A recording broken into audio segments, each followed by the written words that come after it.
we have the third turn of Pharsalus here, and I'm going to just take you basically north to south through the map, and we'll have a look at things. It's not necessarily the order that things transpired, but I think it'll give you a feel for what's going on. So the Labienus and his cavalry eliminated one Gallic lancer unit, and has forced the retreat of a few others. We had a deadlock attack here. Both sides took some step losses. We haven't had to activate the special rule for the fourth line of Caesar, which would be a TQ check for cavalry when they come into a line of sight 2 hexes or less. So we're waiting on that to happen.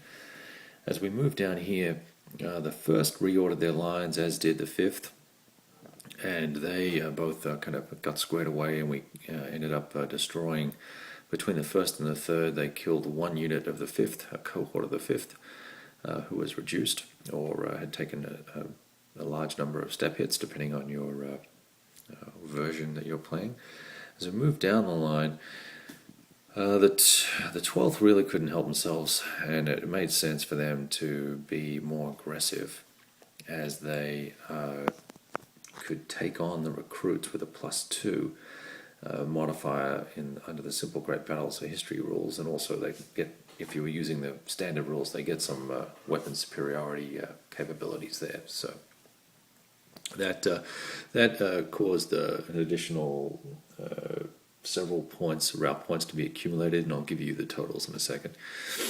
Right along the line, the Syrians and in fact the Macedonians as well also pulled their line back and started doubling up folks. Now, Caesar can't really afford to do that because he doesn't have the forces to double up, so he's having to run single most of the way there. Now, interestingly here, Domitus did a really good job bringing the Macedonian recruit legions, conscript legions, to heel. Really put the hurt on them. There's only 5 left in Macedonia A, and there's a half a dozen here or so, but they're all beat up. This guy's got, well, he only has 1. Well, they're not beat up. Look at that. They're all pretty okay. But they've lost a couple. They've lost at least 2 cohorts, I think.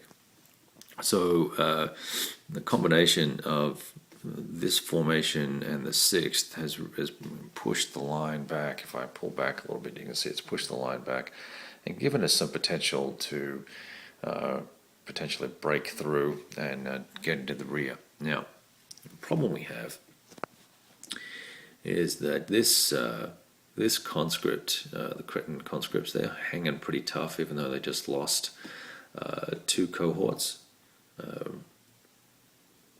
where we may have an opportunity here to break through, because these are in okay shape, but they're only recruit level.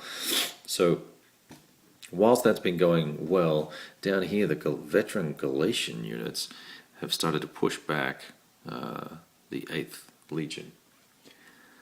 This could be really problematic. Unfortunately, though, there's only 2 small Roman cavalry units there, and one of them's already taken a hit. So I'm a little concerned about this veteran unit rolling up the flank of the 7th, which is a recruit, and the 8th, which is a veteran. They can maybe form a line back here if they have to, but once they lose this this buffering map edge with the river, we're in trouble.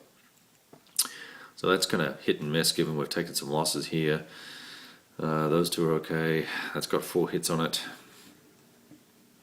That has 1 hit on it, so they're actually in pretty good shape, but just nervous.